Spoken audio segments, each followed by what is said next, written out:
NCP চাঁদাবাজ দলের পোলাপাইনরা যখন চাঁদাবাজ অন্য দলকে বলে তখন তো তাদের লজ্জা না লাগলেও এদেশের মানুষের লজ্জা হয়। 5ই আগস্টের পর এনসিপির কতগুলা পোলাপাইন চাঁদাবাজি করে গ্রেফতার হয়েছে। আজকেও এক সমন্বয় করে সেই চাঁদাবাজির মামলা অনেক আগে গ্রেফতার করেছিল, আজকে রিমান্ডে আবার দিচ্ছে। এখন কথা হচ্ছে যে গতকালকে হাসনাত আবদুল্লাহ তার ছেলে একটা মাসুম বাচ্চা ফেরেস্তা তাকে দিয়ে বলাচ্ছে মির্জা আব্বাস চাঁদাবাজ। তো এখন আমার কথা হচ্ছে পাগলের ঘরে মানুষ বলে পাগল জন্ম হয়, পাগলের ঘরে পাগল জন্ম হয় না, পাগলের ঘরে ভালো মানুষ জন্ম হয়, তার বাবা মা পাগল বানায় দেয়। তো এমনি করে হাসনাত আবদুল্লাহ ভবিষ্যতের প্রজন্ম যেটা দাঁড়াবে সেখানে তার ঘরে যেটা আছে তার যে বংশের খুঁটা বা তার যে বংশের প্রদীপ তাকেও পাগল বানাচ্ছে। এই মাসুম বাচ্চাকে নিয়ে মানুষ একটা ট্রোল করবে, কথা বলবে, এটা তো বিবেকে বাদে। কারণ প্রত্যেকটা মানুষেরই সন্তান আছে, এই সন্তান নিয়ে মানুষ এভাবে রাজনীতি করে, নোংরা রাজনীতি করে। হ্যাঁ, তুই একজন সংসদ সদস্য, মির্জা আব্বাস একজন সংসদ সদস্য, তুই একজন সংসদ সদস্য হইয়া তোর সহকর্মী হিসাবে বলা যায় এটা, তাকে সম্মান রেসপেক্ট দিতে পারিস না, তোর বাবার বয়সী রেসপেক্ট দিতে পারিস না। তা আমি বলবো তোদের মতো টোকাইদেরকে সংসদে আনা মানে কি জানোস, এই দেশের জন্য কলঙ্ক। তোদের মতো এই কুলাঙ্গারগুলা যে টোকাই পোলাপান, যে এনসিপির নামে টোকাই, এইসব পোলাপানগুলা বাংলাদেশের জন্য অভিশপ্ত। তোরা রাজনীতির জন্য অভিশপ্ত। কি বুঝিস রাজনীতি? রাজনীতি যদি জানতি, বুঝতি, সিনিয়রদেরকে সম্মান দিয়ে কথা বলতি।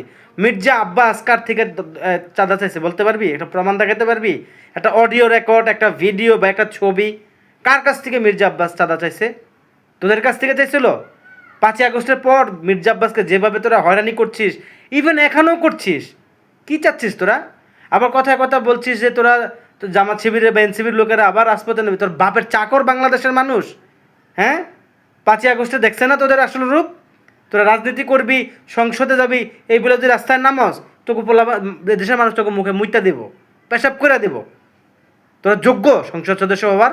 যে প্রমাণটা দিছ সংসদ সদস্য হইয়া, যে বেটা আমাদের বিএনপির সেখানকার যিনি 3-4 বারের শক্তিশালী একজন প্রার্থী, তার সাথে যেটা করছো সেটার বিচার হবে বাংলাদেশের বুকে আগে। হাসনাত আবদুল্লাহ, তোকে বলতে চাই, তোর মতো বেটা নেরি কুত্তা, তোর মতো লেংটি ইঁদুর কি যোগ্য রে বেটা?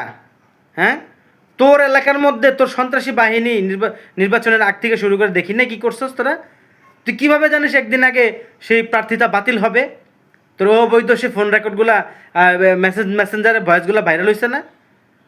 তো তোদের মতো অসভ্য আমাদের এই জাতিতে থাকলে আমাদের এই জাতির বদনাম হবে, দেশের বদনাম হবে, বাংলাদেশের রাজনীতির বদনাম হবে।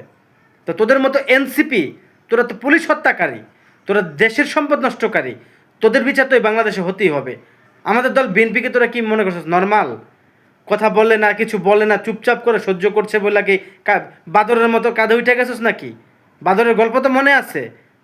প্রতিদিন লাথি না দিলে সোজা থাকে না, লাথি না দিলে মাথায় ওঠে। ওই তোদেরকে বাদর নাচ নাচাইছিল আওয়ামী লীগ।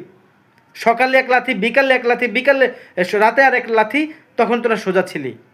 তোরা জামাত শিবির এনসিপি তো একটাই পাঠ, স্বাধীনতার শত্রু। তোরা হচ্ছিস দেশের শত্রু সে 71-এর থেকে জামাত শিবির। আর তোদের সাথে যুক্ত হয়েছে, তাদের সাথে যুক্ত হয়েছে এনসিপি, তারাও সে স্বাধীনতা বিরোধী।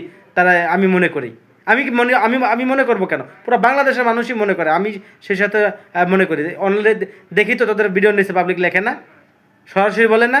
ডারবিন নাসির একটা পাগল ছাগল, একটা দালাল। সে টাকা পয়সা খাইয়া মানুষের থেকে ওই মানে মির্জা আব্বাস নিয়ে পড়ে থাকে। সে ঘুমের ঘরের মধ্যে দেখে মির্জা আব্বাসের নিয়ে কথা বলে ঘুমের মধ্যে যায়। দেখেন ডারবিন নাসিরের অবস্থা এরকম। তো এখন যেটা বোঝা যায়, কালামাগুর, কালাপাঠা, কথাবার্তা হুঁশিয়ার, সাবধানে বলবি। সংসদ সদস্য হওয়ার যোগ্যতা আছে তোর? বয়স হয়েছে? হ্যাঁ, একটা মানুষ কতটুকু বয়স হইলে, এই দীর্ঘদিনের রাজনীতি দেখে আসছি, কত বয়স হলে, কত রাজনীতি করলে তারপরে তাকে সংসদ সদস্য হওয়ার যোগ্যতা অর্জন করে?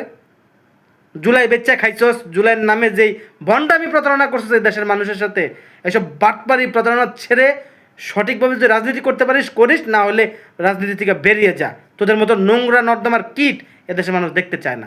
হারামজাদা কোথাকার।